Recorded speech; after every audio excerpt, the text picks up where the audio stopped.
week it started badly and has ended worse. The German bishops' defiance to the Vatican, to the Pope, it's open, notorious, and public. The differences between the two currents within the Church are increasing, and yet nothing is happening. This week, we learned that there had been a letter from 5 German bishops presided over, led by the Cardinal of Cologne, Walkie.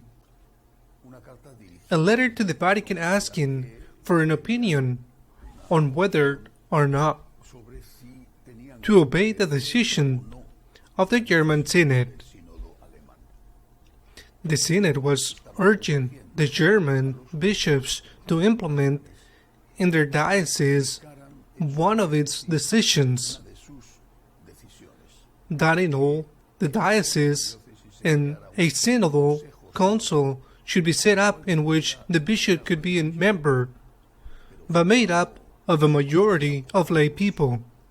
And this council should have not a consultative character, as is implied by the word council, but a deliberated decision-making character. Therefore, the bishop would only be a member of this council, and one majority, practically all of whom are lay people, would decide.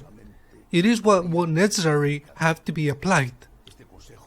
The diocesan synodal council would be followed by parish councils, in which also priests will be only one in a group of lay people, and will become in fact an employee of the Church. And it will be the lay people who would decide everything, not only the administration, but even the content of the homilies. A proof of this is that Monsignor Batzin, who is the president of the German bishops, has already created a synodal council in his diocese in Limburg. And as a result of this application, obeying to the synodal council, of which he is a member, he has ordered that all priests of the diocese have to apply the gender ideology in their pastoral work. It is mandatory in Limburg to apply the gender ideology in the pastoral care carried out by priests. In response to this, these 5 bishops appeal to the Vatican and ask whether or not it was obligatory to set these diocesan synodal councils in their diocese, followed, I repeat, by deliberated parish councils. The Vatican's response, which we have heard this week, has been swift, has been also sharp and clear.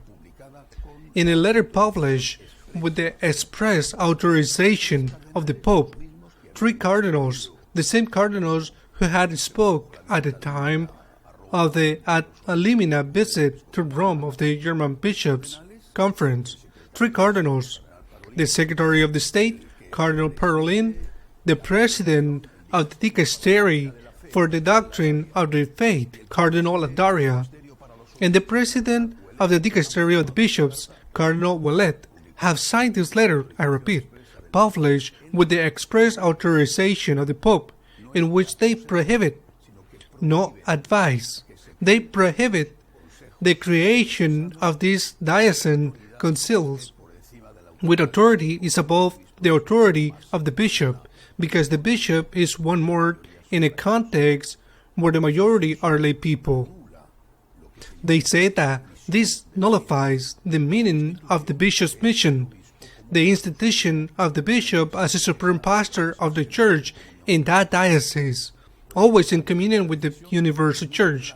Well, in the face of this very clear, categorical decision of the Vatican, the response has not long in coming, and immediately the German Synodal Council said that they were going to continue to apply these diocesan synodal councils in the diocese because, according to them, it was not against the canon law establishes.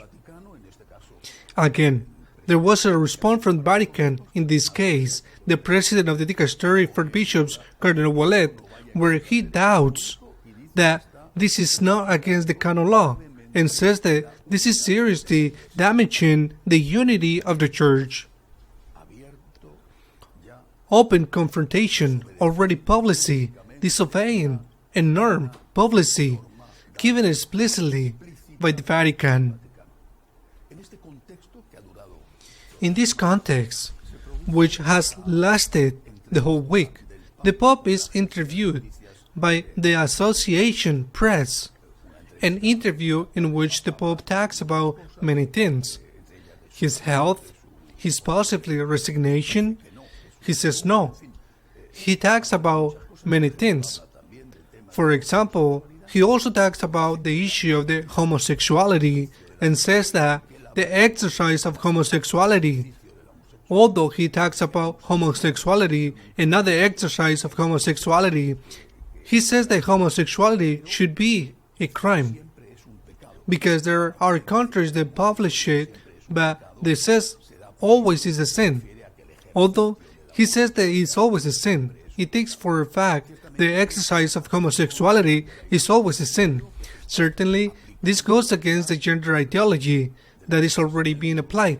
I have given the example of the Diocese of Limburgo, which is already being applied in the German. But he's much more direct when asked about the German Synod. And he says that it is a path that does not favor unity, that is an elitist, and that it is ideologized. That is how he defines it.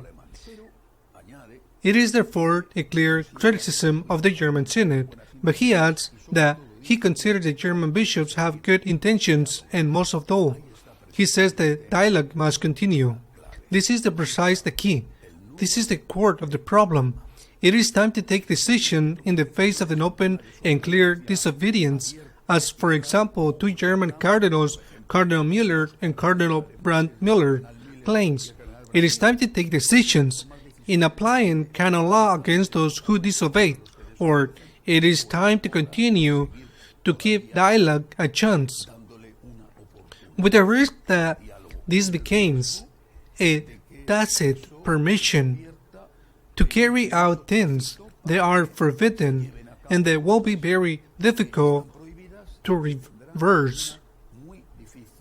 The week did not end this week. The controversy of the week didn't end up with this. Cardinal Hollerich, who is the Archbishop of Luxembourg and President of the European Episcopal Conference, is in a way President of the European Bishops, a man very close to the German Synod, at least on some of the issues, for example that of the sexual morality of the Church, has invented with a very critical statement against Monsignor Gainswing, against the personal secretary of Pope Emeritus Benedict, says that the book that was published in which the life and opinions of the late Pope during his time as a Pontific Emeritus are collected, that this book is nothing more than a desire for prominence, a craving for prominence, he said, and that in reality it represents a betrayal of the will of the Pope, who wanted all this to be kept in secret. Confrontations and attacks, more and more manifest in public, open among of them with harsh disqualifications such as those of Hollerich against Gainswing. But the core of the matter is there. We must continue the dialogue, or it's time to take decisions and apply law against those who openly and publicly disobeyed. It is time to continue dialogue, which means that the risk of tacitly, implicitly giving permission to those who disobey exists, or it is time to say that this is as far as we can have to come. It is a very difficult decision. It is a decision that it is solely up to the Pope, I repeat, it is a very difficult decision to make, either one thing or another. The Pope opts for dialogue, at least for now, although he gives permission to say to those who disobey that he does not give permission to continue to do so. The Pope opts for dialogue, at least, I repeat, so far. It is history that will judge. It is history that will judge whether he is right or wrong with this decision. But precisely because it is a very difficult decision, and because we are at a decisive moment, it is why I insist that we must pray. We must pray for the Church. We must pray for the Pope, so that he allows himself to be enlightened by the Holy Spirit and to take decisions that the Holy Spirit desires to take for the good of the Church. See you next week, God willing.